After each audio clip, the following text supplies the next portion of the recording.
Hello guys, আমি SK চলে এসেছি আবার একটি নতুন ভিডিও নিয়ে তোমাদের সামনে। আজকের ভিডিওটা খুবই আর্জেন্ট হতে চলেছে।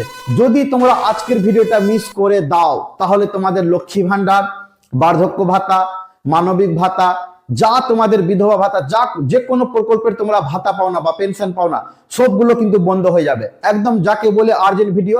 এই ভিডিওটা এতটা আর্জেন্ট কারণ বিডিও অফিস থেকে পঞ্চায়েতকে খুব কড়াভাবে নির্দেশ দেওয়া হয়েছে, যদি আপনারা লাইফ সার্টিফিকেট যদি না ভরে পঞ্চায়েতে জমা করেন সেই ফর্মটা, তাহলে কিন্তু আপনাদের সমস্ত প্রকল্প বন্ধ।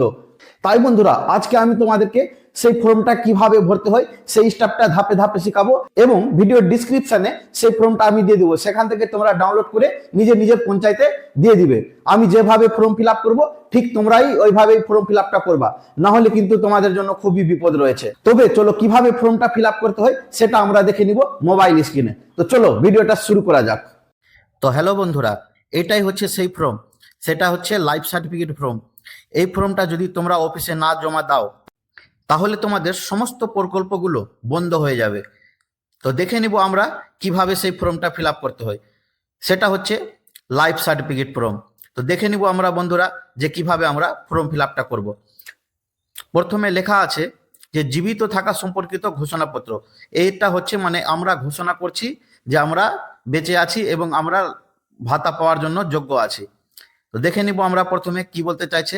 লেখা আছে যে আমি নিম্নের স্বাক্ষরকারী এত দ্বারা নিশ্চিত রূপে এই মর্মে ঘোষণা করছি যে মালদা শাসক কর্তৃক বার্ধক্য অক্ষম বিধবা ভাতা গ্রহণকারী শ্রী বা শ্রীমতী, মানে এখানে তোমরা নিজের নিজের কিন্তু নাম লিখে দিবে। যে অ্যাপ্লাই করবে সে নিজের নাম লিখবে। তারপরে হচ্ছে পিতা বা স্বামী, তোমাদের পিতা বা স্বামীর সেখানে নাম লিখবে। তারপরে এখানে পুরো ঠিকানা মানে ভিলেজ, গ্রাম, পোস্ট, তারপরে পিন নম্বর, থানা, জেলা সবকিছু কিন্তু লিখে ফর্ম ফিল আপটা করতে হবে। এই যে নিচে লেখা আছে সেটা আমি শর্টকাটে আপনাদেরকে বলে দিই।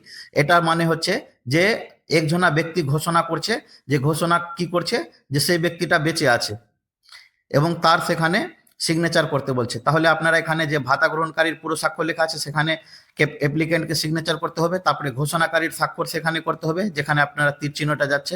তারপরে ঘোষণাকারীর পুরো নামটা সেখানে কিন্তু লিখতে হবে। তারপরে আমরা দেখে নিব আবার যেখানে সাইডে অর্থাৎ বাম দিকে লেখা আছে ওল্ড এজ, উইডো, মানবিক বা ডিসেবিলিটি পেনশন। আপনারা যে যে অবস্থায় আছেন, কেউ যদি বার্ধক্য ভাতা থাকে তাহলে প্রথমে ক্লিক করবেন, তারপরে যদি বিধবা থাকে তারপরে দ্বিতীয়তে রাইট চিহ্ন মারবেন। আর যদি কেউ মানবিক মানে হ্যান্ডিক্যাপ হয়ে থাকেন তাহলেও কিন্তু 3 নম্বর ঘরে ক্লিক করবেন। আর যদি আপনারা এর মধ্যে কেউ না থাকেন, যদি লক্ষ্মী ভান্ডার থাকে তাহলে এক্সট্রা ঘোর করে কিন্তু আপনাদের ওখানে লিখতে হবে যে লক্ষ্মী ভান্ডার আপনি ভাতা পাচ্ছেন। তারপরে নিচে মোবাইল নাম্বার লিখবেন, তারপরে ব্যাংকের নাম, যে ব্যাংক আপনাদের অ্যাকাউন্ট আছে সেই ব্যাংকের নাম লিখবেন। তারপরে আপনারা অ্যাকাউন্ট নাম্বার যেটা আছে নিজের নিজের ব্যাংকের অ্যাকাউন্ট নাম্বার দিবেন, সেই ব্যাংকের আইএফসি কোডটা এখানে ভরে দিবেন। তারপরে বলেছে ডিজিটাল রেশন কার্ড, আপনাদের যে রেশন কার্ড আছে RK-1, SPH যা থাকুক না কেন সেখানে আপনারা নিজের রেশন কার্ড নাম্বারটা দিবেন। তারপরে লেখা আছে ফাদার্স নেম, মানে সেখানে ক্যান্ডিডেট যে আছে তার বাবার নামটা লিখতে হবে। তারপরে আছে মাদার্স নেম, মানে মায়ের নাম, সেখানে তোমরা কিন্তু মায়ের নাম দিবে। ক্যান্ডিডেট যে আছে সে তার মায়ের নাম লিখবে। তারপরে হচ্ছে হাজব্যান্ড নেম, যদি ওর হাজব্যান্ড থাকে তাহলে অবশ্যই হাজব্যান্ডের নাম লিখবে।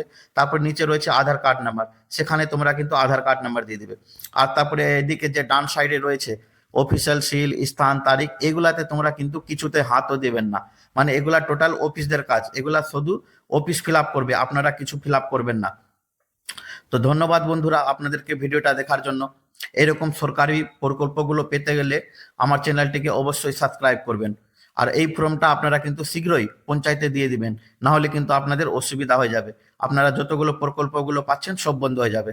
ধন্যবাদ বন্ধুরা ভিডিওটা দেখার জন্য।